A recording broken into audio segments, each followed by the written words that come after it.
ডান হাতের 3 আঙুল দিয়ে কপাল ঘষছে। কপাল থেকে হাত নামিয়ে বালিশে হেলান দিল। পরনে হসপিটালের পোশাক, সামনের দিকে শূন্য দৃষ্টিতে তাকিয়ে আছে। মাথার ওপর ফ্যান ঘুরছে। সামনে তরুণী বসে আছে, তার দিকে তাকাতে পারছে না লজ্জার জন্য। বড় বড় জ্ঞানের বাণী দেওয়া জাংকুকের মুখে আজ কোনোই শব্দ নেই। বুয়েটের ক্যাম্পাসে জাংকুক যখন বক্তৃতা দিত তখন সমস্ত কিছুই নিস্তব্ধ থাকত। শিক্ষক মণ্ডলী অতি আগ্রহ নিয়ে জাংকুকের কথা শুনত। আজ জাংকুক নীরব। এই প্রথম মনে হচ্ছে ভালোবেসে বড্ড বেশি ভুল করেছে জাংকুক।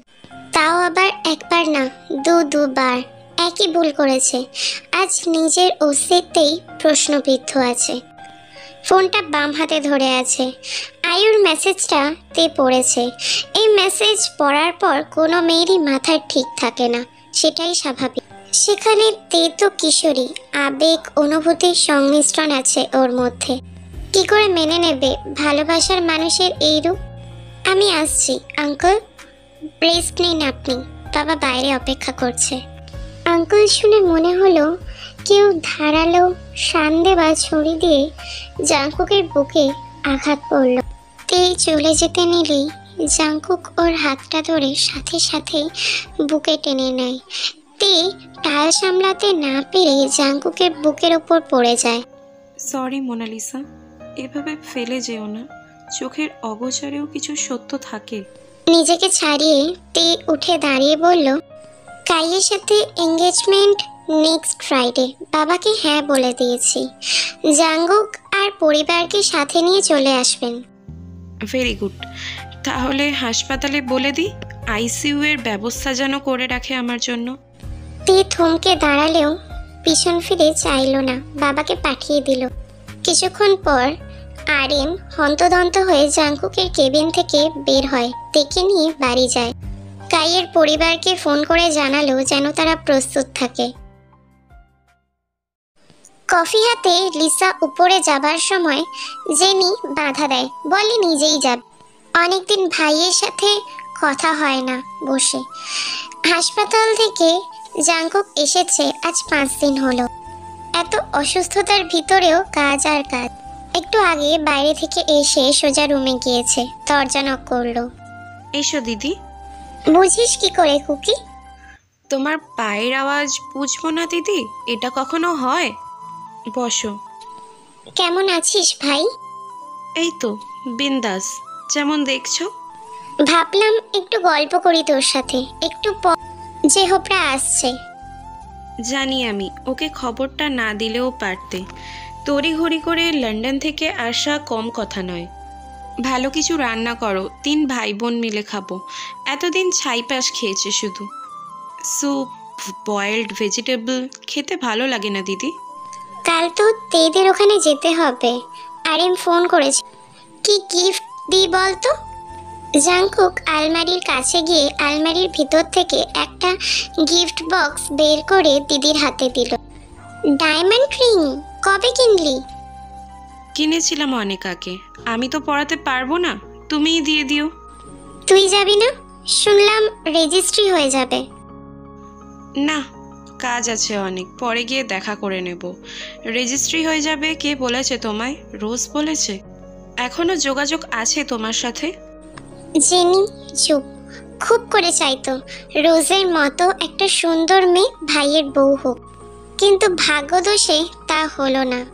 অন্যমনস্ক জেনির হাত ধরে জাংকুক বলল, দিদি, মায়ের মতো বড় করেছো আমাদের 2 ভাইকে, কোনো কথা লুকোয়নি তোমার থেকে। তবে রোজ আমার জন্য ছিল না। বিয়ে করবি না আর? তোমার ভাই অনেক বড় একটা অন্যায় কাজ করে ফেলেছে। আগে যদিও সম্ভব ছিল, কিন্তু কালকের পর আর সম্ভাবনা নেই। এই যে শক্ত খোলসের ভিতর জাংকুকটা গুটিয়ে গিয়েছে দিদি। কি হয়েছে ভাই? হাসপাতাল থেকে আসার পর থেকে দেখছি আগের মতো আর নেই। আমার রুমেও যাস না, কথাও বলিস না। নিষিদ্ধ অন্যায় করে ফেলেছি দিদি, বের হবার চেষ্টা করছি। জাংকুকের সাথে তা যায় না। সেদিন তোকে জাংকুক সাহেব সম্বোধন করেছে। আর করবে না, সেটাই শেষ দিন ছিল। জেনি একটা দীর্ঘশ্বাস ফেলে। কি বলে সান্ত্বনা দেবে ভাইকে? যা বোঝার তা সেদিনই বুঝতে পেরেছিল, কেউ মেনে নেবে না। ভাইয়ের মুখের দিকে তাকিয়ে বলল, কুকি, আমি তেকেও মেনে নিতাম, শুধু তোর পাশে কাউকে চাই। ঘুমাতে দাও দিদি, একটু একা থাকবো। অশান্ত রজনী আজ শেষ হচ্ছে না। কাল থেকে মোনালিসা থাকবে না, হয়ে যাবে অন্য কারোর বুকে মাথা রাখবে। হয়তো আর কেউ পিছন থেকে জড়িয়ে ধরবে না, বলবে না ভালোবাসি জাঙ্কুক সাহেব।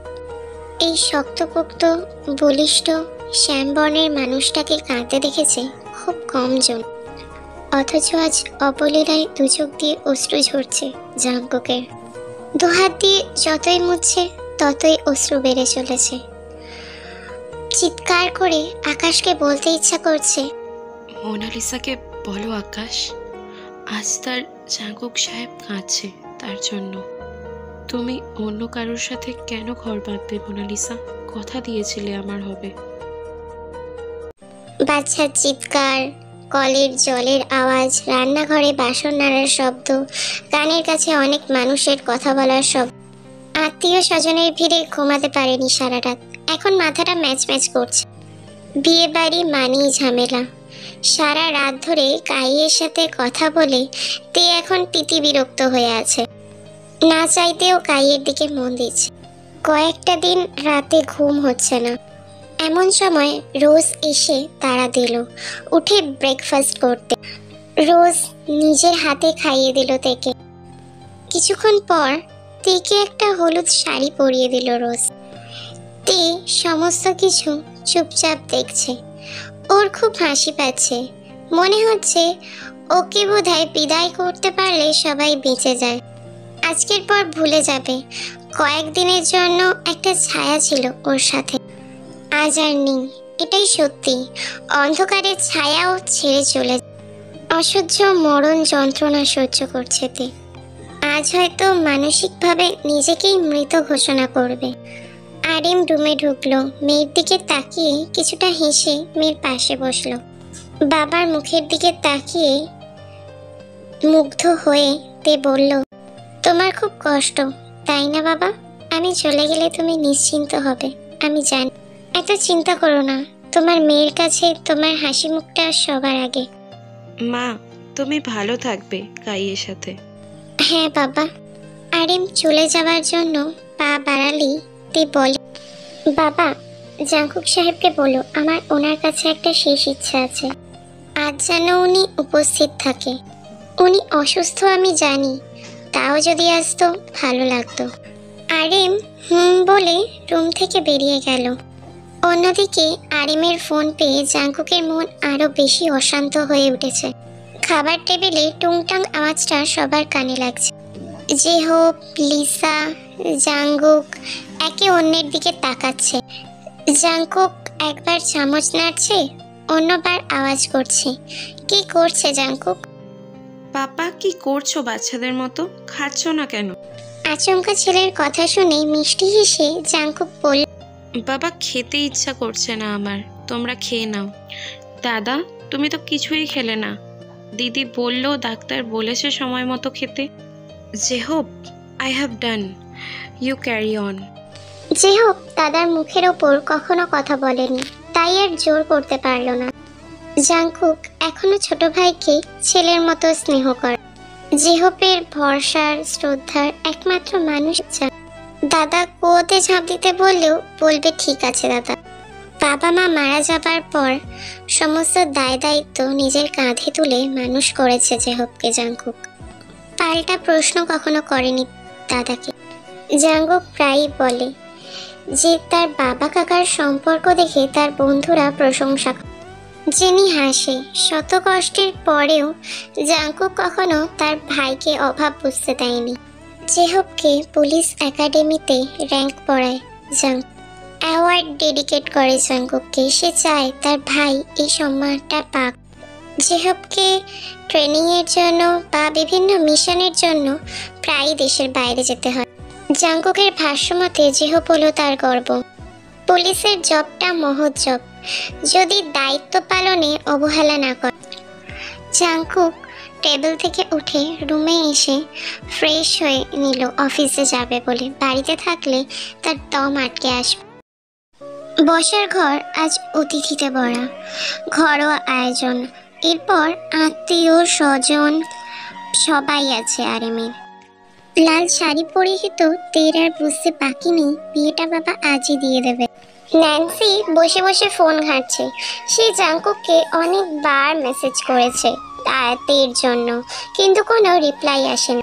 বান্ধবীর অগোচরে তার এই দুর্দশা দেখে ন্যান্সি নিজেই কেঁদে ফেলেছে।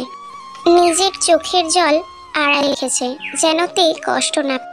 জেনি এসে তের পাশে বসলো। সেখানে লিসা, রোজ, জিসুও ছিল। জেনি তের হাতে একটা ডায়মন্ড রিং পরিয়ে দিল, মাথায় হাত বুলিয়ে বলল, সুখী হও, এটা তোমার জন্য ছোট্ট একটা উপহার। বাহ, ডায়মন্ড রিং! কিন্তু দিদি অনামিকাতে পড়ালেন, ওখানে তো কাই পড়াবে। কি যে বলো না জিসু, এখন এসব মানে নাকি? আমার মনে হলো এই রিংটা এই আঙুল ভালো লাগবে তাই পড়ালাম, খারাপ লাগলে খুলে ফেলতে পারো। না না, ঠিক আছে, আমার সমস্যা নেই। তের হাতে থাকা রিংটার দিকে এক দৃষ্টিতে তাকিয়ে আছে। বসার ঘরে অতিথিরা বসে আছে, সবাই বিয়ে হবার পরই খাবে। জাংকুক সোফায় বসে আছে। আজ আরেম জাংকুকের সাথে কথা বলছে না। সুগা যা বলার বলেছে। দুই বন্ধুর মধ্যে মনোমালিন্যের কারণ তার পুরোপুরি জানা। সেদিন হাসপাতালে জাংকুক আরেমকে সমস্ত কিছু খুলে বলেছিল। এরপর থেকেই দুই বন্ধুর মধ্যে দূরত্ব চলে গেছে। রেজিস্ট্রি করার আগের মুহূর্তে জাংকুকের একটা কল আসে। জাংকুক উঠে গিয়ে ফোনটা রিসিভ করে। আকস্মিকভাবে সে গর্জন করে ওঠে, এ বিয়ে হবে না, বিয়ে বন্ধ করো এক্ষুনি। কেন হবে না? কি চাইছিস তুই? শোন আরেম, কাই তের জন্য পারফেক্ট না। তুই ওর আরো ভালো জায়গায় বিয়ে দিতে পারবি। একদম চুপ করে থাকবি তুই। কথা শেষ করতে পারেনি, ভিতর থেকে একটা মেয়ে টেনে নিয়ে আসলো তেকে সবার সামনে। মেয়েটা কাইয়ের বন্ধু। জাংকুক তেকে ধরতে যাবে, বাধা দিল আরেম। লয়ার আরেমের ধমকে তেকে বলছে সাইন করতে। জাংকুক চেঁচিয়ে উঠল, আহাম্মক, থাম। কাই হলো কিম ওবিনের ভাই। মেয়েকে কোন জাহান্নামে ঠেলে দিচ্ছিস? কাইয়ের বাবা তৎক্ষণাৎ বলল, আপনি ওবিনকে চিনলেন কিভাবে? ও তো আমার বড় ছেলে। হঠাৎ পুরো বাড়ি কাঁপিয়ে গুলির আওয়াজ। হকচকিত, বিস্মিত, ভীত সন্ত্রস্ত সবাই। সুগা দৌড়ে এসে জাংকুককে ধরল। জেনি চিৎকার করে উঠল। গুলিটা এসে জাংকুকের বাঁ হাতের বাহুতে লেগেছে। জাংকুক ব্যথায় চোখ মুখ খিঁচে দাঁড়িয়ে রইল। কাইয়ের পিনের হাতে রিভলভার দেখে সবাই আটকে উঠল। জাংকুকের দুটো বডিগার্ড তাকে ধরে রেখেছে। জাংকুক আগেই আন্দাজ করেছিল যে খারাপ কিছু ঘটবে, তাই বডিগার্ডগুলোকে রেডি থাকার নির্দেশ দিয়েছে। কাই? হ্যাঁ আমি। আমার এত দিনের সাজানো প্ল্যানে জল ঢালতে এসেছিস। জাংকুক, তোকে আমি ছাড়বো না। তুই আমার ভাইয়ের সাথে যা করেছিস, তোকে তো আমি ছাড়বো না। আমার ভাইয়ের আত্মার শান্তি পাবে না। বাবা এই সেই জাংকুক যার জন্য হত্যা করেছিল। ওই দাদাকে বুয়েট থেকে লজ্জা দিয়ে বের করে দিয়েছিল। হ্যাঁ, লজ্জা দিয়ে বিতাড়িত করিনি, মেয়েদের সম্মান হরণ করে প্রতি রাতে মেয়েদের বিছানায় নিয়ে গিয়ে তাদের জীবন নষ্ট করে করার অপরাধে পিটিয়ে অর্ধনগ্ন করে তারপর ঘাট ধাক্কা দিয়ে বিতাড়িত করেছি। আরও কিছু শুনতে চাস? তোকে তো আমি সবার সামনে বিবস্ত্র করব। জাংকুক এখনো চুপ করে আছে। তার হাত থেকে রক্ত ঝরছে গলগল করে। তে কানে হাত চাপা দিয়ে আছে। আরেমের দিকে তাকিয়ে দেখে ওর চোখে জল। কাইয়ের সাথে ওর প্রথম পরিচয় হয়েছিল আরেমের জন্যই। জাংকুক বারবার বারণ করার পরেও আরেম ভালো সম্পর্ক রেখেছিল ওর সাথে। জাংকুক মাথা কাত করে আরেমকে প্রশ্ন করল, আরেম, এই চোখের জল কার জন্য? বন্ধু নাকি মেয়ে? কাইয়ের বাবা এসে জাংকুককে মারতে যাবে, তখনই সুগা এসে কাইয়ের বাবার হাত ধরে বলে, শালা, তুইও তো কম যাস না, তোরও তো রেকর্ড খারাপ। মেয়ে পাচারের ব্যবসা তোরও আছে, ছেলে দুটোকে বানিয়েছিস শয়তানের আখড়া। তুই তো নিজেও একটা শয়তান। আমি তোর সম্পর্কে অনেক শুনেছি, কিন্তু কখনো চোখে দেখিনি। ইস, আর একটু হলে মেয়েটার জীবনটাই শেষ হয়ে যাচ্ছিল। আত্মীয়রা ভয়েতে সিটিয়ে গেছে। এদিকে কাই আরএমকে বলে, আরে আঙ্কেল, আপনার মেয়ে তো সুগার বেবি হয়ে গেল, বাবার বন্ধুর সাথে লুকিয়ে লুকিয়ে প্রেম করে গেল, অথচ কেউ বুঝতেও পারলো না।